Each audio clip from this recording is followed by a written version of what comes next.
that you brought in person this morning, you can put it in the black box at the back, and there are ways to do that online through the week as well, including PAR. So I would encourage you to think about how you can continue to support what God is doing here at Calvary on an ongoing basis. I wanted to highlight, now that you've thought about all the things that you want to do for yourself over the next season, that it's warm and spring is here, I wanted to highlight some ways that you can join a community to serve now that it is spring, because there are lots of other spaces that count on families like Calvary to come and pitch in. So one of the ways that you can choose to serve over the next few weeks is up at Silver Lake. They are hosting a work bee. And so I will tell you, because I know there have already been eyes on site, and the first mouse bodies have been moved. So, you're welcome. Came from over here. So they are hosting a work bee Saturday, May the 27th. That's from 9 till 3, and it includes a delicious lunch. So if you have time that day to come and clean out cabins, spruce up places, move things that have been stored inside to outside, would encourage all ages and stages to come and pitch in, as we love that camp community and would love to set them up for the summer. You don't need to RSVP. You can just go the day of. However, you could reach out to Rhonda or Crystal to let them know that you're coming. May be helpful. And I believe there's still some need for some desserts. So if that's a way that you want to help, there's a sign up for that out on the counter at the office. Now, I've transitioned well from desserts into a food theme. Calvary is going to go out to Ray of Hope again this month.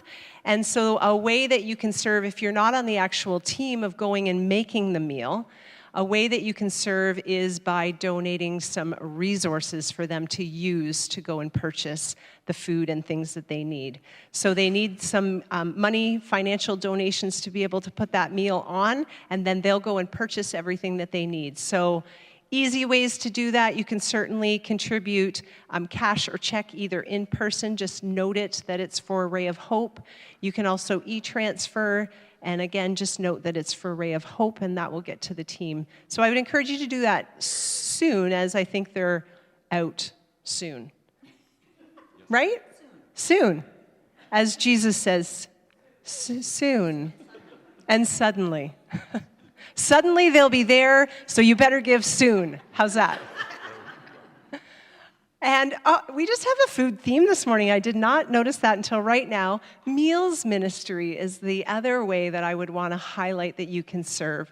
So as a family, we know that sometimes parts of our family just need to be served with meals and be cared for while they're walking through other things. And so as family, we do that for each other in our homes and in our extended family, and as a Calvary family, we'd like to do that as well. So whether that's illness or a family taking care of someone else in their extended family, a busy time, a time that they're just having a hard time coping, and we know that providing a meal and caring for someone is a way that we can love each other, support each other, encourage each other, and strengthen each other. And so if you are hearing about the meals ministry for the first time, first of all, know that you can reach out and ask for meals. If sometimes we are so independent and we're not super vulnerable with what we're going through, and if you go, gosh, that would be really helpful, that you can reach out. And hopefully, the rest of us, I will say, if you know of someone in our family that could use that support, reach out on behalf of them or check in with them, and then just simply, a really easy way, call the office. And Wendy knows how to get in touch with Shannon to coordinate that. So that's one way you can get involved in that. Another way is to be one of those people that we reach out to say, hey, would you provide a meal this week, next week, in 3 weeks? Here's the specifications. And so sometimes you can make those meals ahead, pop them in your freezer, and when you're asked, you go, absolutely. Or you can make something special when you're asked. So if that appeals to you, that's something that kind of stirs your heart, you can either reach out to Shannon Robinson. All of her contact information is on Calvary Connects. If you got that last week, it's in there. If, again, that's foreign to you, call the office, email the office, and let Wendy know that you'd love to be in on Meals Ministry, Making Meals Ministry. And you can let her know that you want to receive Calvary Connects, and you will get all the information that way as well. So I think that's all the info I want to give you today.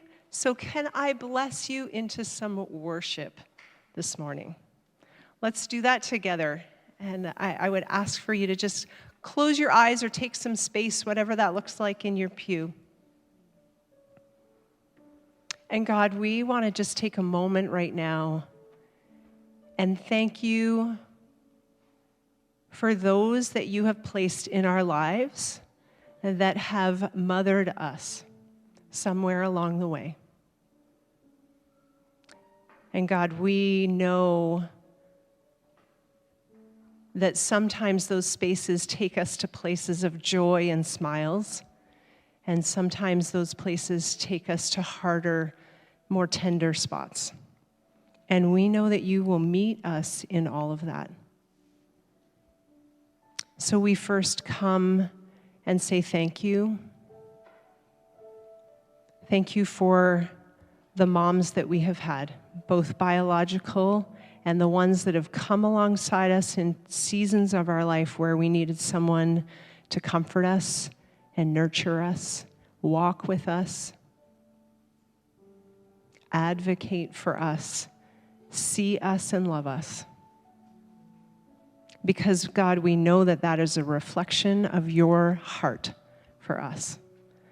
So often, God, when I think of you, I think of Father God, and yet I know that one of the things you love to do with your Spirit is comfort and nurture and come alongside us. You have the heart of a father and a mother. And so we just position ourselves this morning, God, to be grateful for the reflections of you that we see in our lives and the people around us. And we position ourselves to receive that mothering from you again this morning, God. We love you. We worship you. We are thankful for you and all you provide us in relationships and family.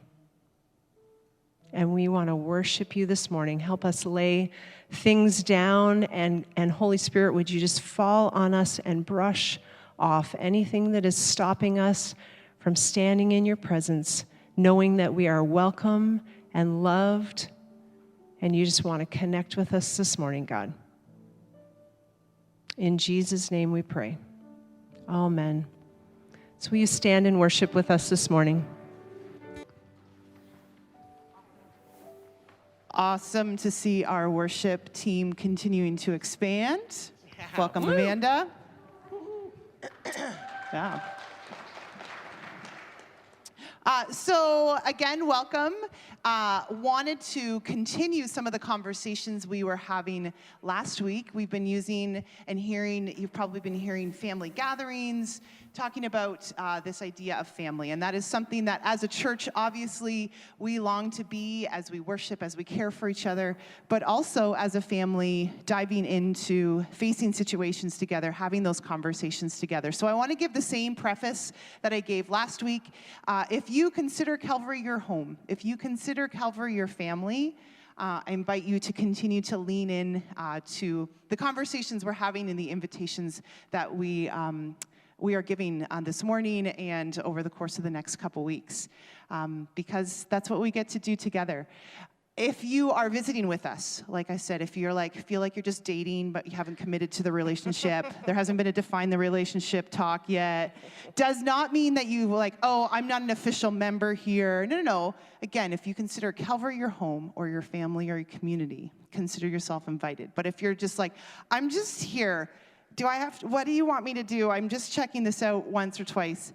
Consider yourself welcome to the conversation, but also allow the next few moments to kind of pass over you if you so wish. So So know that as we talk about family. And if you missed last week, Kathy gave a great introduction to the journey, conversations that the board has had. And this morning, Janine is going to recap because we need to often hear things a few times and recognize that not everyone may have heard it last week. So encourage you to again listen to a journey that the leadership, that the board has been on, and how we as a church get to face some circumstances around our finances and around a call to more as a Calvary family. So I'm going to pass it over to Janine to kind of get us caught up, and then I'll loop back to some logistics and what that looks like. Thanks, Ro. So at our AGM in February, we talked, we always have an amazing presentation about our finances, and part of that was around our capital projects. So the capital projects are all those over and above the regular operations of our church. And so the list, our building is over 20 years old, so the list is starting to get a little bit bigger. And if you can imagine, as homeowners, we have savings accounts for things like, when the roof needs to get repaired, or if we need to replace the refrigerator, we tuck some money away. So we currently have a few pretty significant items on that capital list, being furnaces. So if you had to replace your furnace at home, that would be significant. I was a little surprised that we have 7 in this church. It's a big building, so we have 7 furnaces, and each one is just getting to an age where we know it's not going to last forever. It's getting there. So, and they range anywhere from $8,000 to $13,000 a piece, I believe. So, depending on the size of unit. And the back church wall, most of us kind of come in and out the front doors and we don't necessarily know what's happening out back. But the back church wall needs some stucco and brickwork. And so that's going to be around $40,000. So I don't say those numbers to instill fear of oh no, but more just to give some fact and context to this. And one other piece of fact is that we have about $4,000 in the capital budget. So I'm not a huge mathy, but that does not add up, right? So as a board, one of the things that we do is we look at these things, and we don't want to respond out of a sense of fear and panic, but at the same time, we need to be responsible, right? We don't want to be irresponsible as a board or as a church. And so we jumped into problem-solving mode, which we're good at doing as humans, and there's nothing wrong with that. It's good for us to figure out how are we going to tackle this. And so a few of us gathered together to talk about a capital campaign, because we know historically Calvary's been amazing at responding to capital campaigns. And so we knew we'll figure something out and it'll be successful and we'll be okay. And then when we met, a couple people just reminded us of who are we as Calvary? Who have we become? What's our culture? And just like those last couple songs that we sang of, guide me, O thou great Jehovah. Looking to God for guidance. And the song before that of, we want to make room for God to do what he wants to do. So recognizing that we're brilliant, right? And collectively, even more so. But scripture says that even the smartest person is like nothing compared to God's wisdom. So God has a solution for this. We believe that, we trust that. And so we want to spend some time leaning in and listening for what that solution is. And though we think that God would likely download that to our leadership team, it's a great opportunity for us. Kathy was talking a lot last week about family. And so it would be a great opportunity for us as a church to do that collectively. First on our own, praying, fasting, listening. And then it's okay, well, how do we collect all of the things that people are hearing from God? And that's where the whole idea of having these family gatherings, so that we can get together and say, well, this is what I heard, and this is what I heard. So I just want to say what this is not. As they said last week, this is not pie and pledge. This is not a covert operation. You're not going to be sideswiped and made to make some kind of commitment before you leave dinner. This is not just a brainstorming operation. This is us coming together and saying, this is what I sensed out of my time of prayer. And I know that for some of us, we might feel like, I don't hear from God. Or I'm not in a season right now of really hearing very well. And so I'll spend time praying and go, great, I heard the word potato. I'm not going to no meeting and saying, well, God told me potato. So I'm not going. But the beautiful thing is that God often uses us as a body to give pieces to some. And when we come together and collectively hear, it makes sense. So if you hear the word potato or something else that you think, I'm not going to share that, we really encourage you to. And even if you don't hear potato and you hear nothing, it's important, I think, for us to hear together and to share that together. So we really encourage you to come together with us, to lean in and listen and pray and ask two questions. One is, God, what's your solution for us, for Calvary? And then what is my role in that? Those are the two things we're encouraging you to listen into. And so we will gather together in dinners, desserts, various locations, some family friendly. What are the other details, Ro? That's why she's here. That was a slick handoff. Yeah. So at the door when you came in, we captured some of that data. So of when we're the different options. So there's a few different homes. Thank you for the hosts, and we might need more because you're all gonna like storm and sign up and invite your friends, and it's friends who know Calvary, and so for now we have those, half a dozen options over the next couple weeks. So a couple choices that you have. You can sign up after church with Bill or Jean or Lori, and you can go, I really want this one. I know I want that date. Sign me up, and they will get your information down and sign you up. You might need to go, I need to look at my family calendar. I need to figure out what we're doing with the kids or what kind of works. And so you can go home, take that sheet with you, or go to the website, and there's a handy dandy little button that says family gatherings right on that front page. And you just scroll through and you'll see which one you want to sign up for. Or you go home and you go, okay, I want this date, but the computer scares me. What do I do? You can reach out to the office. You can reach out to any of those board members, and they can help you out as well. So maybe have a backup option in case, we're trying to kind of limit the numbers at each of them. And a few different times, a few different days of the week, a couple different locations geographically as well. And each of them just have a little different flavor of some of them will be a potluck meal, some of them you'll have to bring maybe a dessert or a salad, some of them are just going to be desserts, but please don't allow that to trip you up. Again, if we partly just want to be together because we know amazing things happen. So even if we are breaking bread, laughing, connecting, we know that when we do that around Jesus, rich things are going to happen. So I do have one error that is mine. On the green sheet, the Martin household is listed for the evening, but it's a 4 o'clock thing. So not that. No, Deb's like, not me.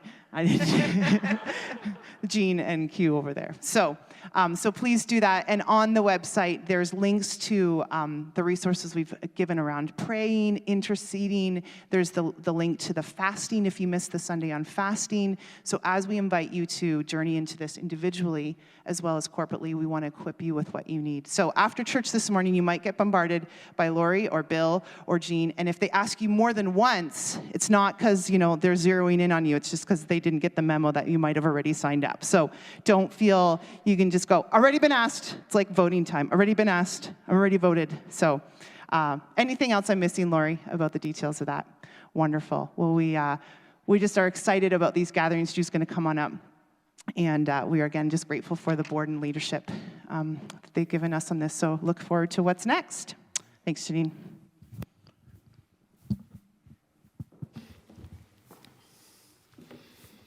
The quality of the communicators in this building, eh? Oh, and now you get me.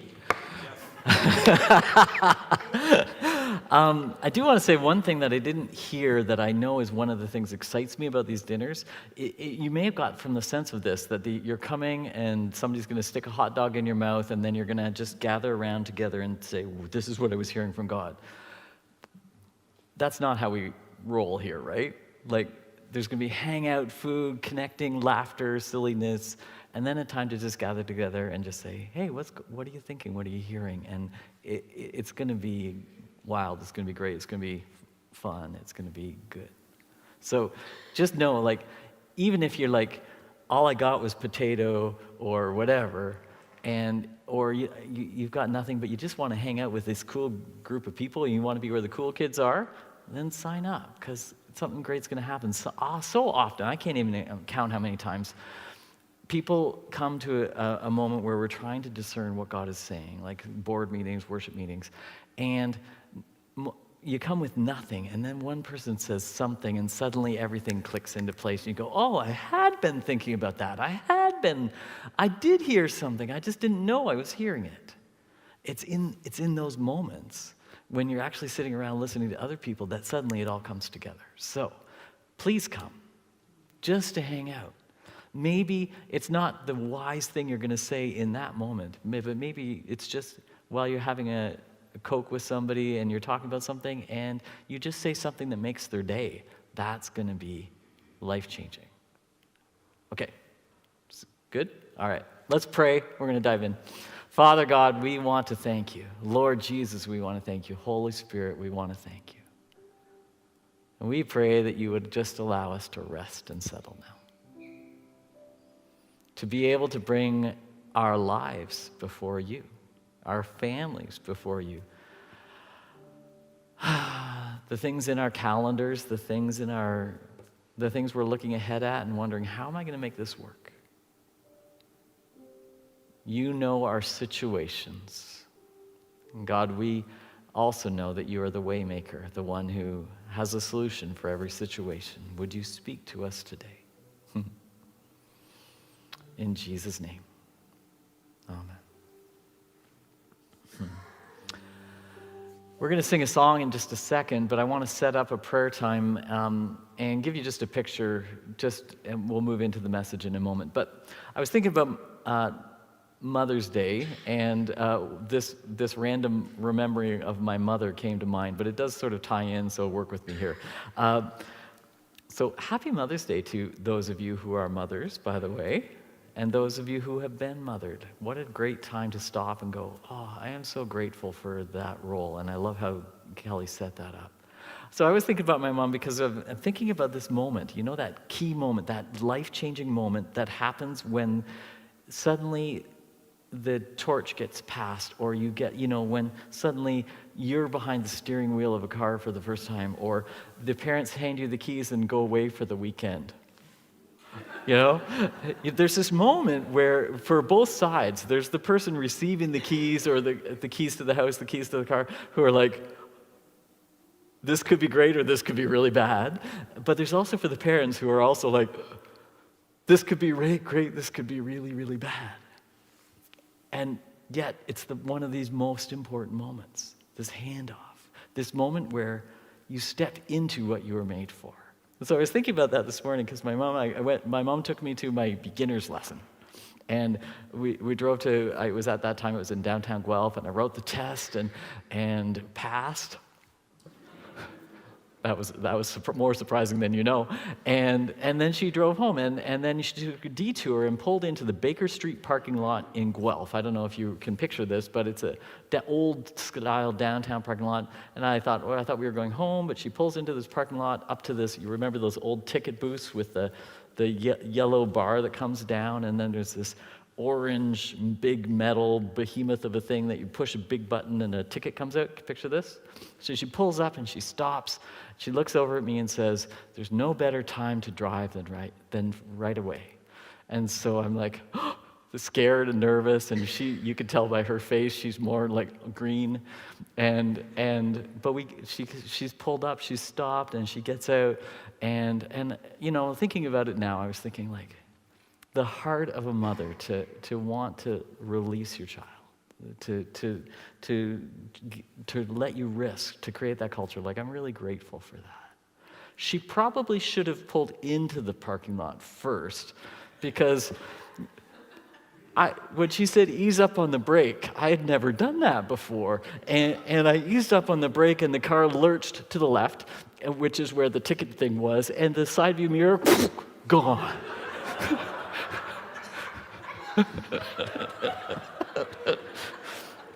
Literally dangling down.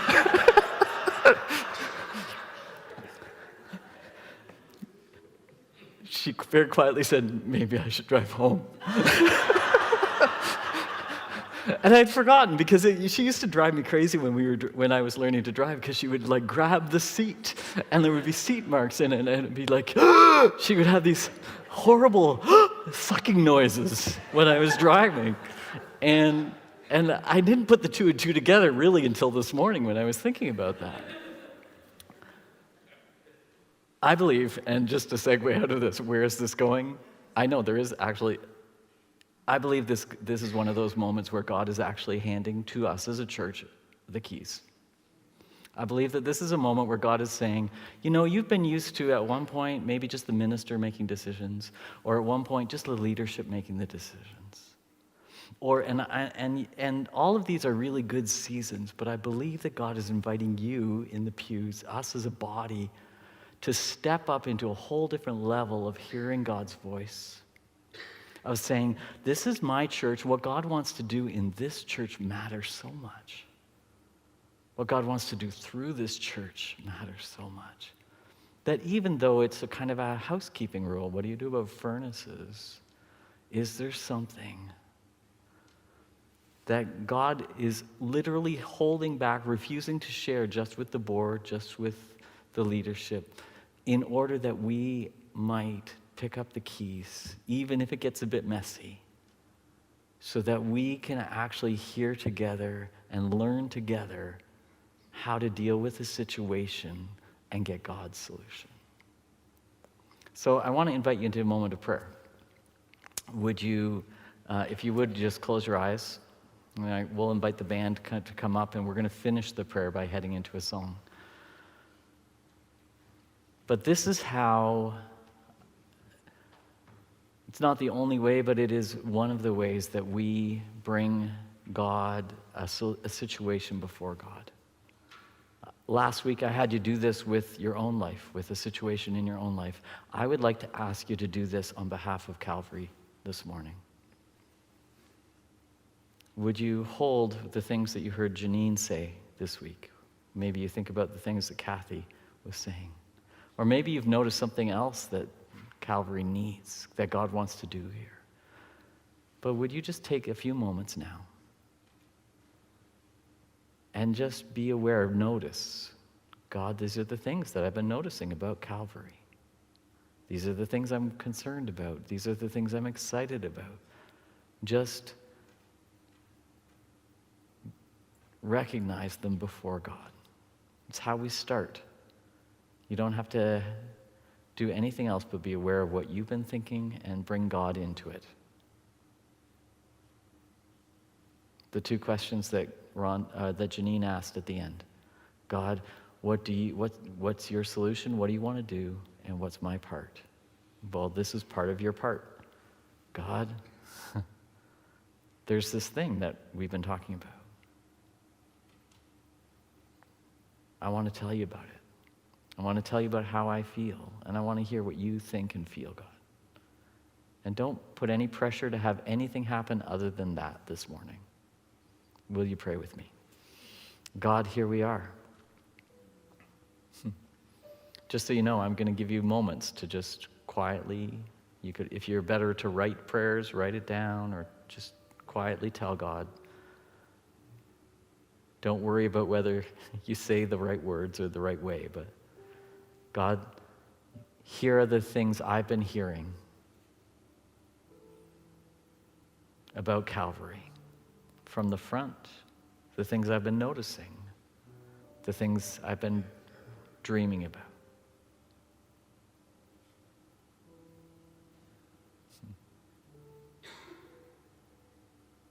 Try to think of 2 or 3 things. Just describe them to God.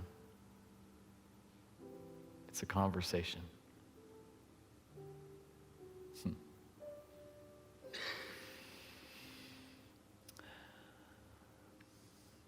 God, this is how I'm feeling about that.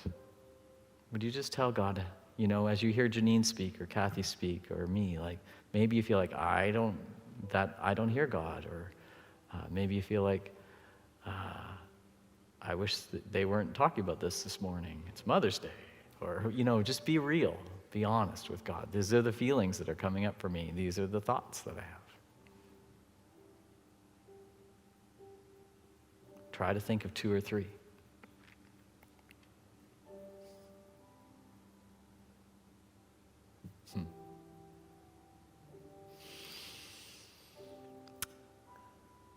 And then we're just going to finish this part of the prayer by just saying, we don't want to do this alone. We want your solution. God, would you help us? Would you put that into your own words? God, we don't want to do this alone. Would you help us? We want your solution. However you want to say that to God, just say it your own way. Or just say what I said. Because this is the moment where we've described the situation, laid it before God, and we're inviting him in together. Now, God, we just want to hear your voice.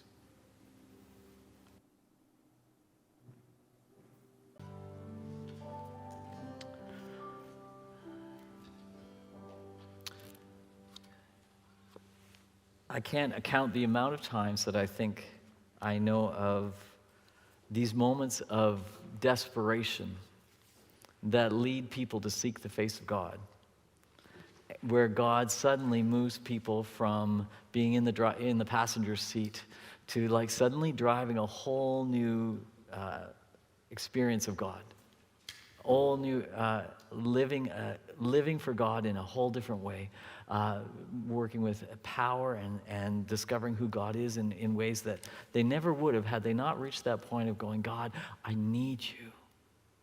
I need you. I personally think that we are short-circuiting that in a good way. We're jumping ahead. We're not in a, God, the lights are going to go out and everybody, and people are going to come and the doors are going to be closed and there's, that's not where we're at. But we're actually taking this opportunity to go, oh, that's always where we're at. If we want to see the kingdom of God come and not just the best we can do, if we want to see God to move on our behalf, our family's behalf, our community's behalf, we are always in the point of desperate need of God. When we convince ourselves that we don't need God and we can do it on our own, that's when we're settling for something far less than what God has for us. So I want to walk us in with the rest of today into another sort of walk through a scriptural pattern of like, this is how we step into seeking God's solution for our situation. As you're listening, maybe you're thinking about a situation you're dealing with for yourself personally, for your family. Maybe you're thinking of for your business, your mortgage. I don't know what situations come to mind when I talk about God has a solution for your situation. But I know that almost every one of us could have one. This week I actually got to hear a couple amazing answers to people's situations where people have been waiting and praying for quite a while. It's just lovely and encouraging. Perhaps someday we'll get some sharing out of that. But for now, turn to page 154 in the Old Testament. Last week we did the feeding of the 5,000. You can go back and listen to that online. The two dovetail together. This is in Joshua. So just quick catch up.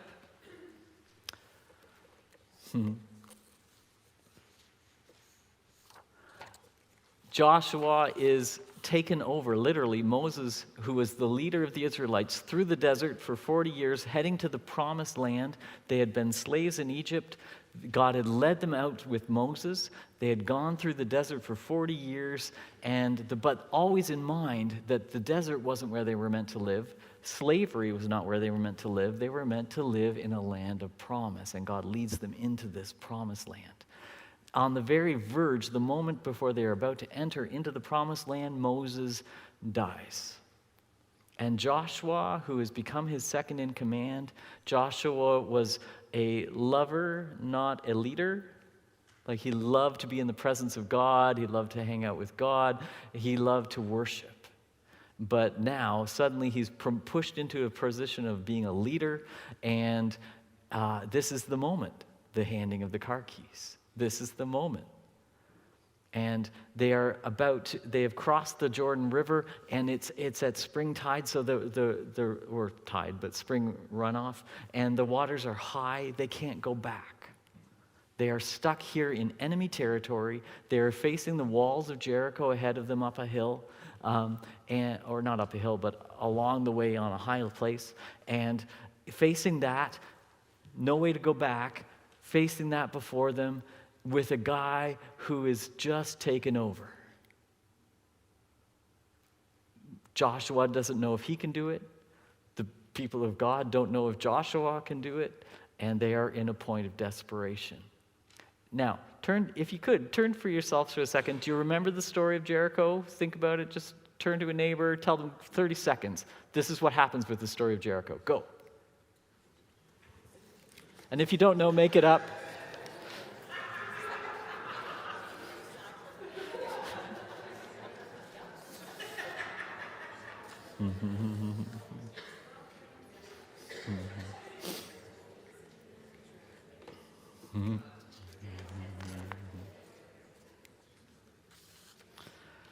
So what's happening here? So you've got the story. They walk around the walls for 6 days. On the seventh day, they walk around 7 times the walls. They're blowing horns, and then the walls fall down, and that's how the victory's won. Yes? You got that pretty much?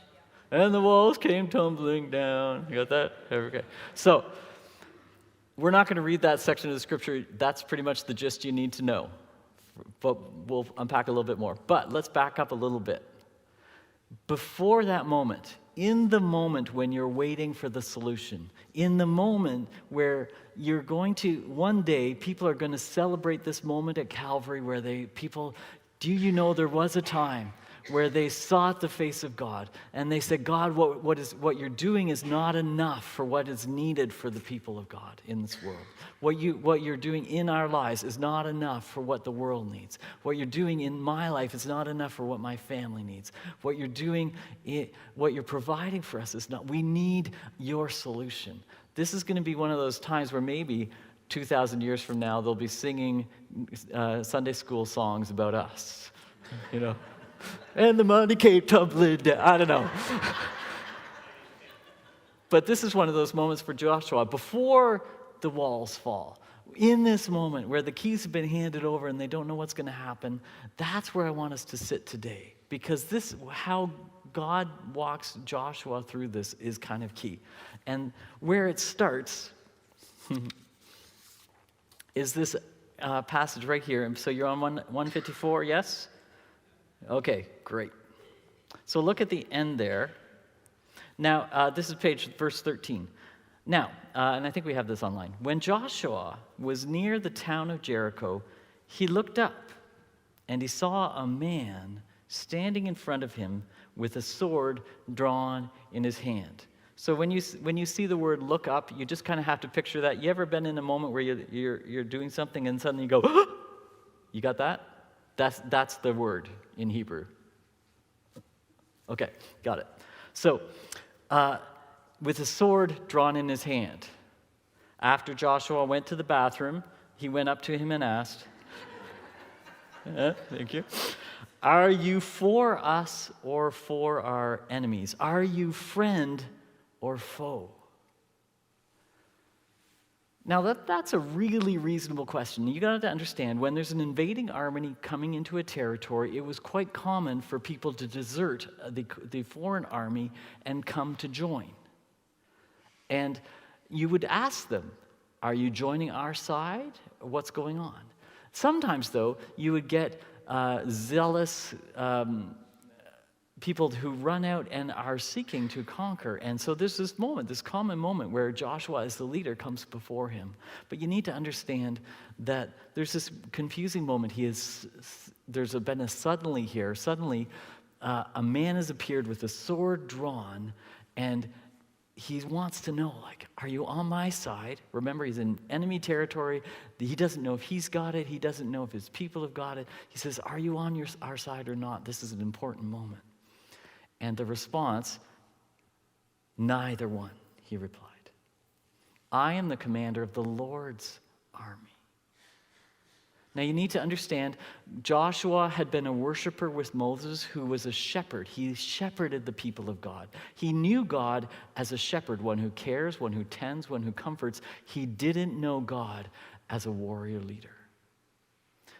The commander of the Lord's army is a title that Jesus has. If you go to Revelations, Jesus rides on a sword and comes to defeat the enemy, to defeat the devil, to defeat evil. And the Lord's armies, the angels' armies in Revelation come to destroy evil. Joshua knew God, and in this moment, he recognizes. But I want you to understand that what question is being asked here is an important question. Joshua's question is, whose side are you on? And isn't that what we do with God? When we have a situation, it stops us and makes us realize, I have a need that can't be met. And we are likely to approach God and say, whose side are you on, God? Are you going to help out my situation? Sometimes we will make plans. I'm going to build a business. I'm going to marry this person. I'm going to become an Olympic skier, and all good things. But often we'll make our plan and then say, God, would you bless it? But God isn't interested in blessing our plans. God has a plan for you. God has a plan for this world that involves his love and his grace and his mercy transforming the entire world. And if you are only coming to say, God, would you give a little bit of your goodness onto the things that I like? God can't bless it. Not throughout your life. Because that would be God saying, I'm not going to make you who you're meant to be for the world and for everyone around you. I'm just going to let you do what you want to do. We just got a puppy. I said I wasn't going to bring this up. If I let this, oh my gosh, it's 3 days. I'm very tired. If I let this puppy do what the puppy wanted to do, none of us are going to be happy, right? We all know this? Yeah, I already found that out. God loves us so much, so that he says to Joshua, so he says to me, whose side are you on? No, you got the question wrong. Which side are you on, Joshua? Have you had that moment in your life? Maybe today is the day again, or maybe it's the first time. Have you had a moment in your life where you've realized, I can't do this on my own, I need God? And then there's a moment where you have to decide, am I going to give God the keys to my car, or am I going to keep driving right into the ticket booth? God is gracious, God is patient. If you drive into the ticket booth, if you knock off your side view mirror, if you knock off the front fender, not that happened to me, if God is going to keep giving you opportunities, but the question is always the same. Whose side are you on? That's why Jesus says, seek first the kingdom of God and his righteousness, and then all these things will be added unto you.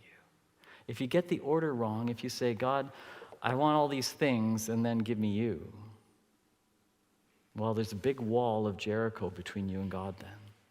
The wall of your expectations, the wall of your demands, the wall of what you want to do stands in the way of what God wants to do for you. But if you flip it, if you say, and could we put up the rest of the scripture there?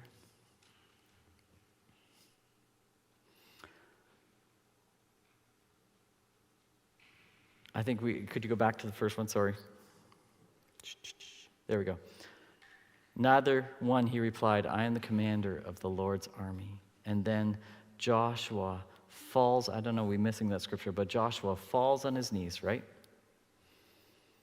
Joshua fell face down to the ground in reverence and asked him, what message does my Lord have for his servant? Or as it says here, I am at your command, Joshua said. What do you want your servant to do? That's what we're doing with the church. We're saying, God, we could come up with plans, and they would be good plans, maybe better than the thing you're going to throw at us, but God, we want to do it your way. God, I could come up with ideas that might work, but God, I want to do it your way. God, with my family, I can think of things that would fix my son, but I want to do it your way.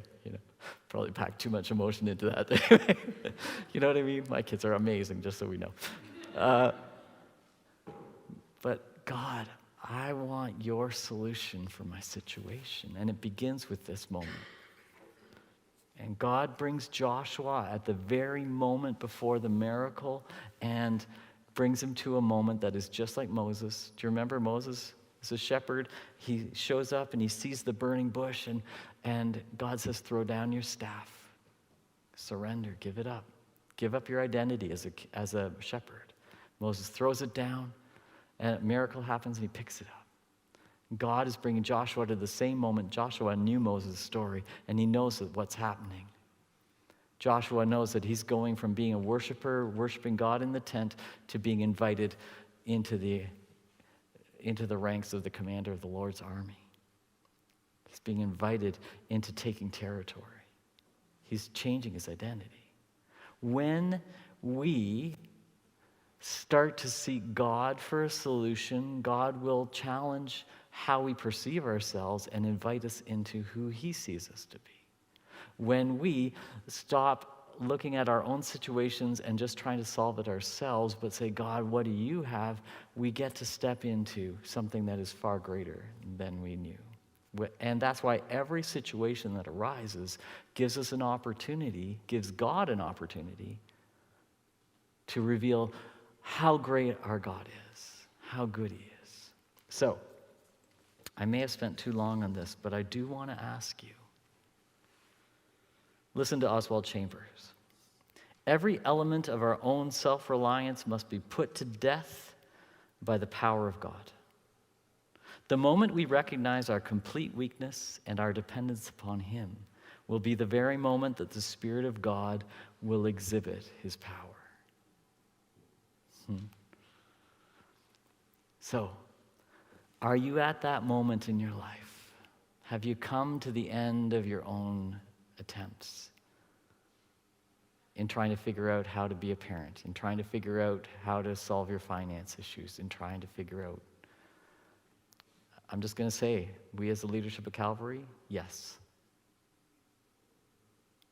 Here we are, God. We don't want just our solution. We want yours, and we know that your solution involves us doing this together. That was a moment right there. That was a covenant moment with God. Because this is what happens. And here's this thing.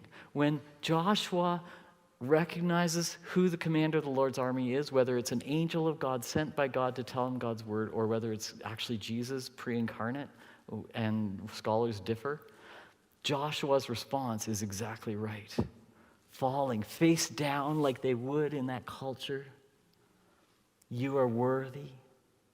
What do you want me to do? I think, because look what it says at the end there.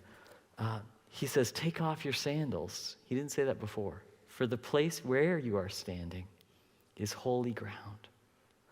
The moment that you surrender and you recognize, God, I need you more than anything, it becomes holy ground.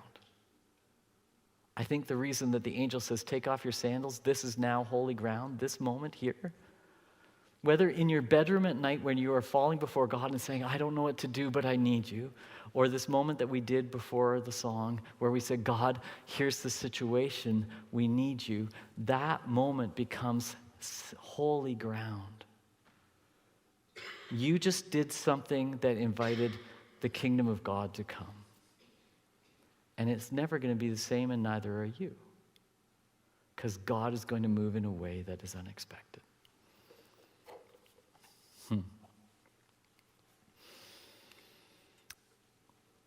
I'm just going to walk quickly through some of the things that happen in this passage that again echo what we talked about last week. Because after you get up off the ground, after you pull away from the ticket booth and go, what now? Like most Joshua does. There's some things that Joshua does that enables him to step into God's solution. And we'll probably go back to some of those, but we have been talking about them all along this last year. I want to start with worship. But let me tell you really quickly what they are, and if you could put up that summary slide there.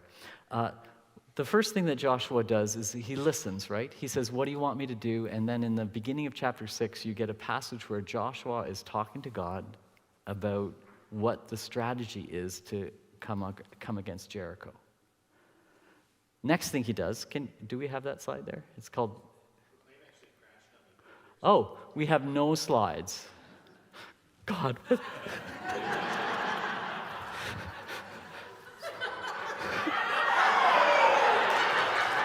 Jesus, you are awesome. Even if you just set that up as a joke, God, that was awesome. Oh, I don't need to do any more. You just did it. All right. So we talk consecration. God, here I am. Worship is the next one that he does. Listening prayer, where you talk to God. What's your solution? And then he sets up this thing where he builds into the solution being patient, walking around a situation for a while with him until he moves. And then just obediently doing the next steps. Let me walk us through those briefly.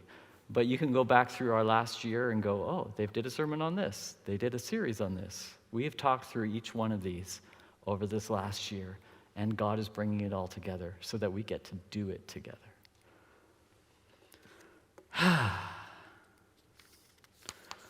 So worship, I just think it's funny that Joshua was a worshiper.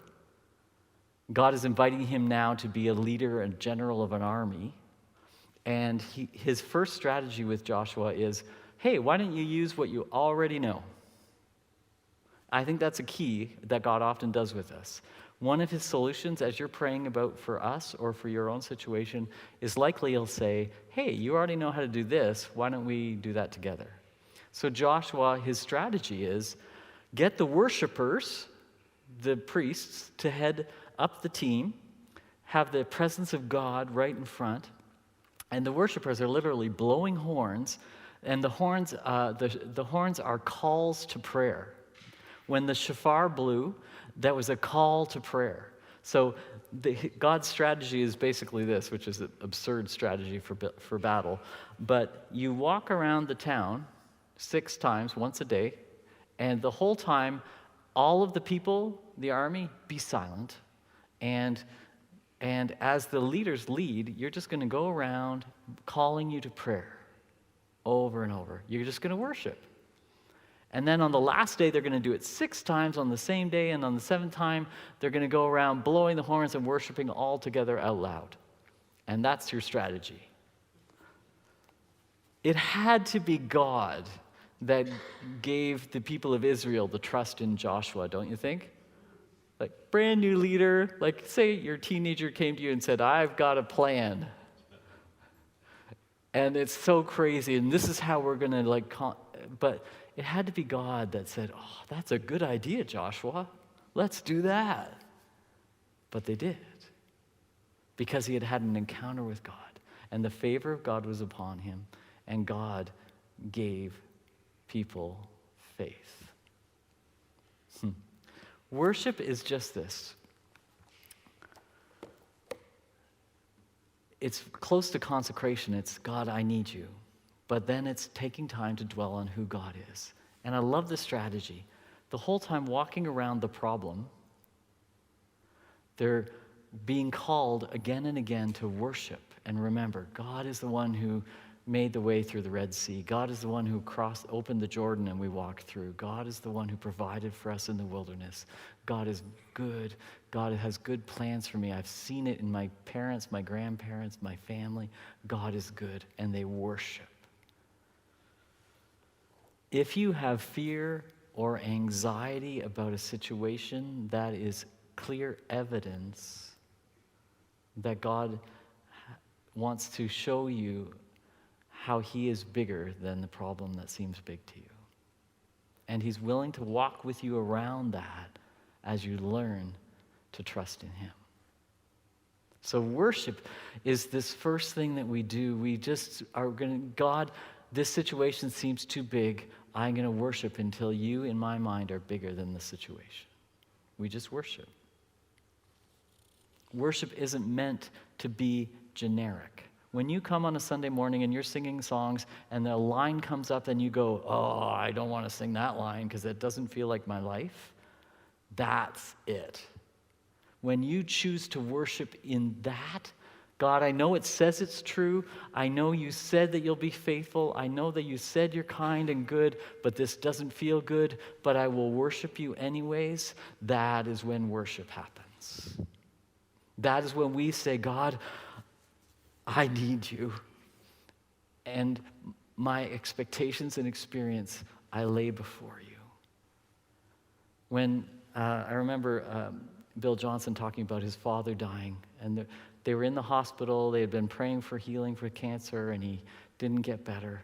And in the moment that they're gathered in the room and he passed away, his family, he gathers his family around and he said, let us choose now to worship, because we will never have the opportunity to worship God like this again, where we can say, God, you are good and I love you and trust you, even though my father died, even though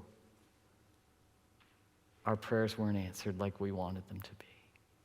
When we worship out of that, we are magnifying God and laying our situations before him, and that's what we do. How are we doing? We're okay? Good? Okay, this is gold stuff. I hope you're writing it down. Second one, listening prayer. We've talked about this a lot, so I'm not going to spend a lot of time on it this morning. And you're saying thank you because it's Mother's Day and I still haven't got a card. I just realized when you said it was Mother's Day that it's Mother's Day and I've got to go get a card. Not going to say who, but somebody texted me this morning to say, did you know it's Mother's Day?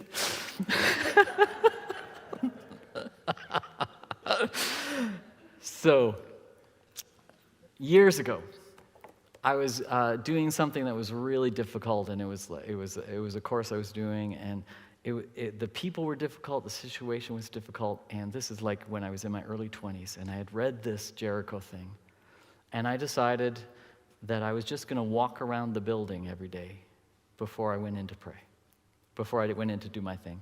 And the whole time I was walking around it, I would just be saying, God, here's the problem, here's the situation. God, I worship you, you're bigger than this, just exactly what we're talking through.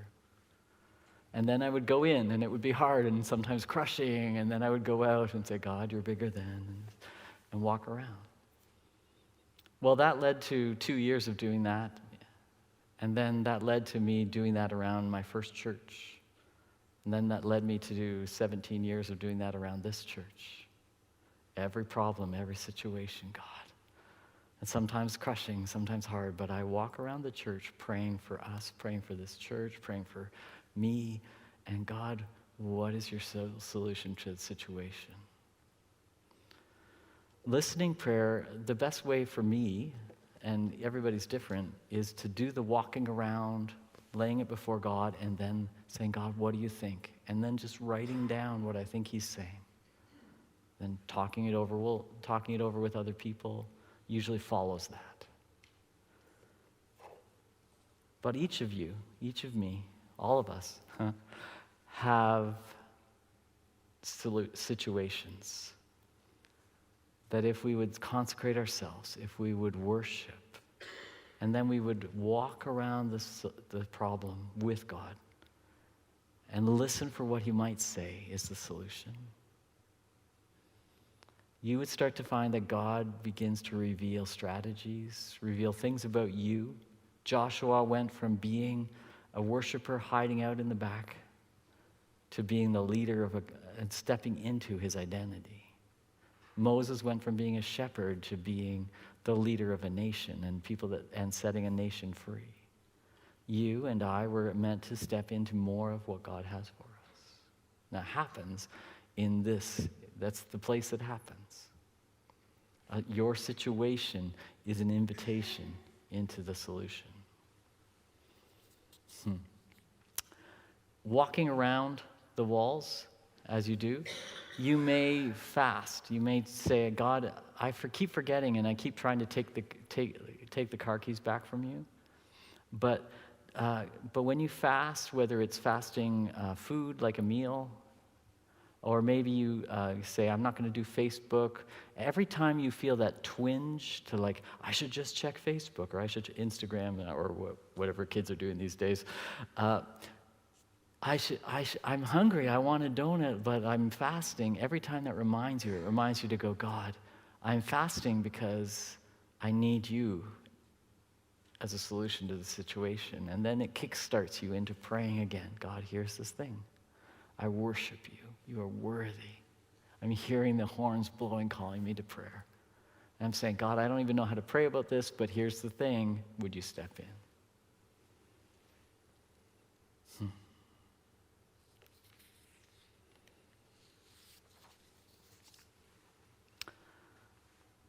I love that God built 6 days of nothing happening and 6 times on the 7th day of nothing happening, because that's what waiting on God for a solution looks like, doesn't it?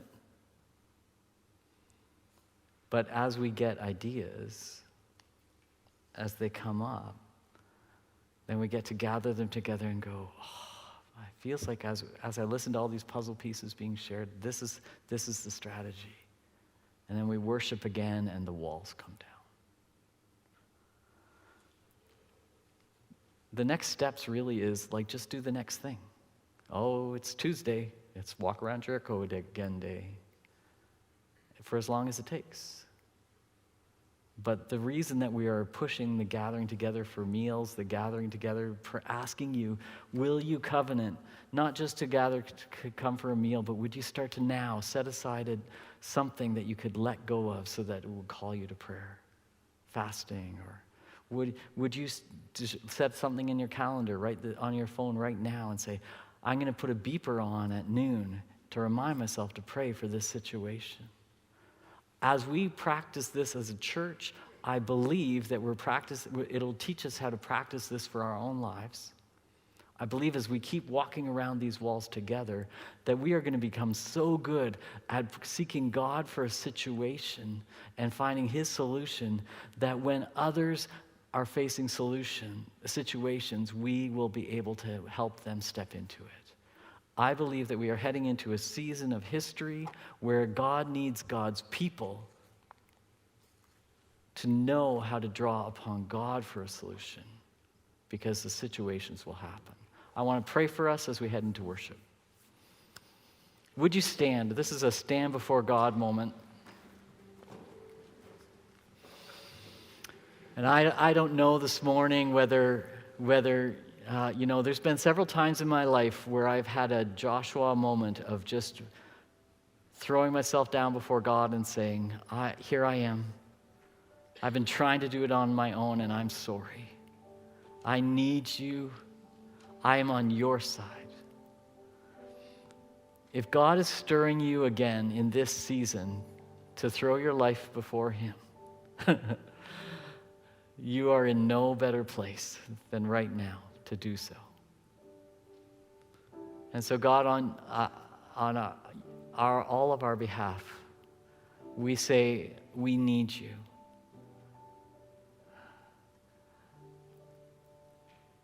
We say that we are on your side. What would you have us do? I want to do what you want us to do. I want to do what you want me to do.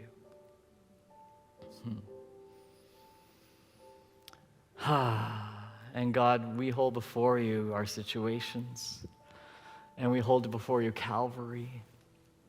And we are so grateful that you're inviting us into worshiping you and walking around the walls reflecting until you become bigger than the situation, and listening for your solutions and learning to do that together. Holy Spirit, help us to do that when we're praying for our children, our grandchildren. Help us to do that when we're praying about our finances or taking a job or making decisions. Help us to do that, learning to consecrate ourselves to you, to worship you, to listen to you, and to obey. Jesus, I know that you want to teach us this. Make us passionate. Don't let us let this go in the flurry of things happening in our world. Don't let us forget that we need to learn this for you. We need to learn this for us, and we need to learn this for the conversations we will find ourselves in months from now, years from now. As you teach us to walk through situations into your